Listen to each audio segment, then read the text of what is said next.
Hindi ako. Uy! Pagka nag-promo sila, kasi nakaset na, kaya yung gawa ng kilay ko dito, 2 years na, nag-fade na. Gawa niya ng kilay ko natin yung Mother's Day, tapos 56, tapos promo niya. Pero pag kabayaran ko na yung loading sa second session, is 113. By session siya? Kasi sa nakit lang siya. Oo, 200. Ganyan. 150. Mahal. Tapos nagmamadali pa silang gawin. Ay! Ito talaga. Uniforma nila talaga mga bago nila. Kung papayag ka na sa cutting niya, okay. Sige. Okay, then. Sige, pagawa tayo sunod. Gusto ko siya sa tingin. Wala pa kayo.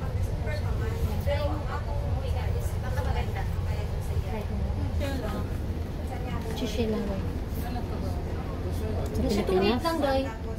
Yung gawa nila daw 2.8. Sa Pinas? Oo. Gawa din ako. Sila ba? Ha? Kapag yun na ba? Oo, yes. Alam, natatakot kasi ako. Wala ka namang mararamdaman. Wala bang, hindi ba masakit yan? May ano naman, anesthesia yung May- Naku, 50% off nga, ang mahal na. Sinabi lang nilang 15%. Oo, 50% pero ganun din. kunyari lang 50%. Sige, banggain mo yan. Mahal, laki pa naman mo. 400 plus. 100 plus. Ano ba yung isda? Ibinigay sila naman may ganahan na mag Picture kasi siya kasama. ang ganda ng YouTube kasi kung may copyright ka kasi pwede mo siyang i-edit lang, Nakapila na. tanggalin mo yung music, palitan mo, pwede na, hindi ka ma-restricted. Yung sa Facebook na iwan sa sakit ulo mo doon, daming arapin. May crack pala yung gaywang ng tatay ko, kaya pala hindi siya nakakasalo. So, okay na siya. Eh, may binigay sila na gamot niya. Ano, umahol. 3 piraso ng proso. Yun. Yun, doon na nagsimula yung sakit ng baywang niya na kapag December ganitong tag-ulan, malamig ang panahon, sumasakit. May balik yan, te. May crack nga yung sa kanya. Kaya sabi ko nga sa kanya, huwag na nagbubuhat ng mabigat. Minsan yung mga nanay natin masusungit. Kinukurot kasi ako lagi ng nanay ko. Ay, hindi talaga ako masyadong gusto ng nanay ko. Sabi nga ng tatay ko dati, kung hindi lang daw ako yung kamukha ni tatay ko, iniisip daw niya na nasa lisihan daw siya. Kasi nga, lagi niya ako kinukurot niya. Pinapalo ko. Kahit ako dati, malapit ako sa tatay ko. Nasaan na kasi yung pen mo? Hindi mo dala. Pen mo. Hindi mo dala. Ay, dito.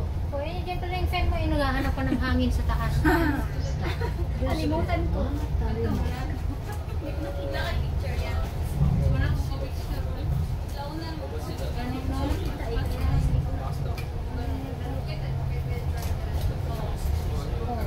Kasi ang ulo. Tanggal yung ulo. Tanggal yung ulo. Yan pala yung fan mo eh.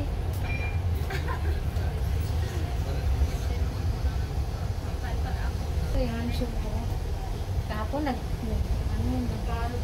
nanood ng concert ng mga mga kasiyan eh. Nalingin ako niya kasi yung Pakasal na sila? Magpapakasal, parang next month ma-propose na siya. Punta na siya sa parents house ng lahat na yata ng ano, tapos after 2 years, engagement siguro, anong tawag nun. Tapos after 2 years, pagka-graduate nila, pwede na sila mag-asawa.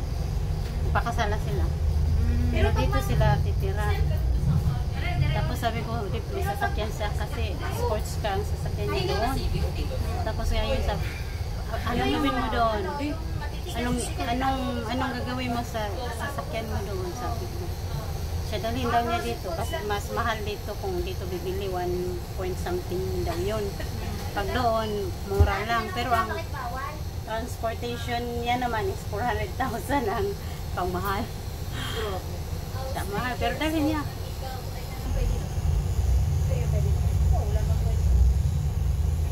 Sabi ng anak ko kahapon dahil, kamusta ka ma?